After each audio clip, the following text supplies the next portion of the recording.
Are you looking to move to one of the barrier islands of Sarasota, Florida, and maybe have heard of Longboat Key but don't know much about it? In this video, I'm going to provide to you a great overview of what Longboat Key is and how unique it is in relation to the other barrier islands that Sarasota has to offer. Longboat Key itself is its own little city. It has its own fire and police and everything that a city infrastructure would have. It's a 12-mile stretch of land that runs, half of it is in Sarasota County and half of it's in Manatee County.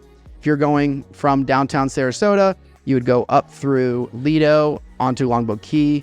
And then if you're going through Bradenton, you'd go through Anna Maria down to Longboat as well. It's the only island on the list. I think this is actually a huge important fact. It's the only island on the list that you cannot access from the mainland directly.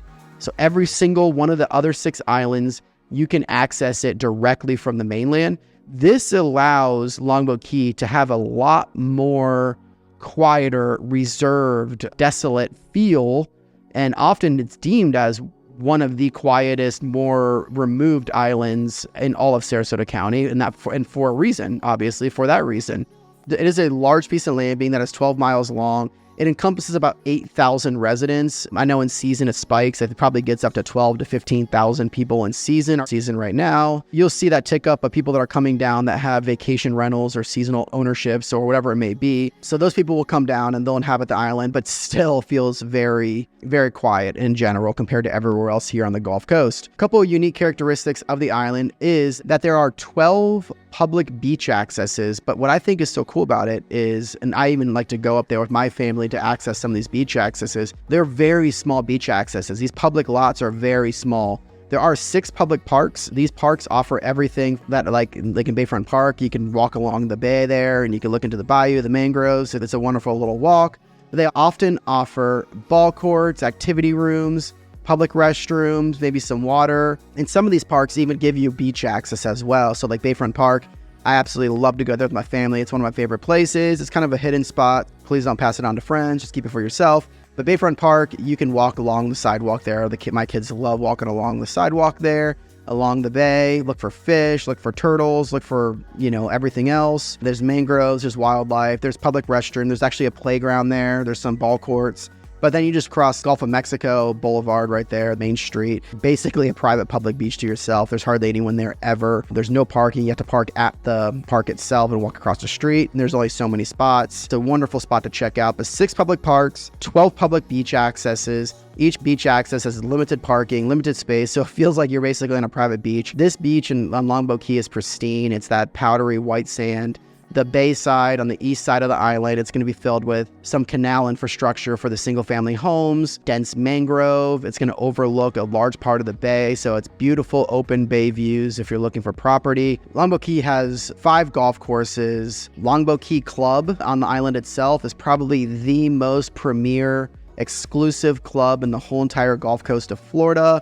The club itself is absolutely spectacular. They have a full-service beach club, as well as 45 holes of golf on Longboat Key itself, on the island. There's dining, there's restaurants, and the best part of the club might even be the tennis club itself. It's actually world-renowned. It's worldly ranked. It's often in the top 5 private clubs. There's 20 hard-true tennis courts there in Longboat Key Club.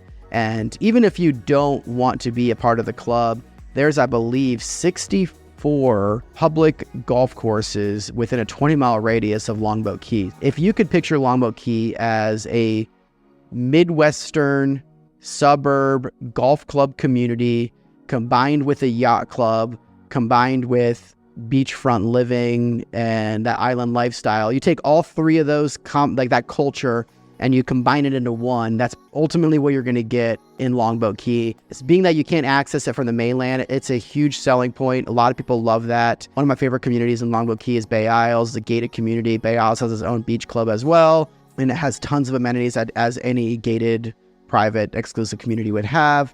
And I could do a whole entire video on just Bay Isles itself. But whether you want to be in the gated community of Bay Isles, or you want to be on a canal front, somewhere else in Longboat Key, or in a luxury condo, Longboat Key offers everything from mobile homes to villas to condos. And you could find condos as low as in the 400s to well over $1 million for those beachfront penthouse condos. And then you can find single family home as low as 500s or 600s for a small historic cottage feeling Florida style home. On the north side of the island, you're going to have a lot more of that historic. There's a little historic downtown down there. Side note, Longboat Key kind of sits where the north side of the island is lower than the high side of the island. So think of it as kind of like on an angle, if you want to call it that, but it does go. So there are areas on the south side of the island that are not in a flood zone, and which is kind of crazy being on a barrier island. And then you're going to have some on the north side that are in a very, very low floodplain, and your flood insurance is going to be very, very high there. But you can find a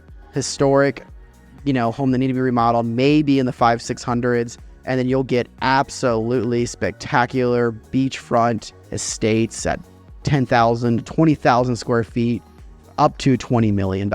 Those are just spectacular residences. And you'll find celebrities living on Longboat Key, from famous tennis players to artists to actors and actresses. So there's a lot going on in Longboat Key, but it is a place that you can live, you can feel removed, you can feel quiet. It's a great place if you want to just go to the beach and not have a ton of traffic or a ton of people around you. You just want to get away, read a book, or whatever it may be. So Longboat Key, if you're looking for that type of lifestyle, is an option for you. Thank you for watching my video on Longboat Key. If you have any questions at all, I'd love to be a resource for you. As you know, I was born and raised here, and to this day, I spend a ton of time on Longboat Key, and I'm a huge advocate for what it has to offer and the uniqueness of the quiet beach that Longboat Key is. Again, please don't hesitate to reach out. I would hope to be a resource for you if you are considering a move here. Thanks. Talk to you soon.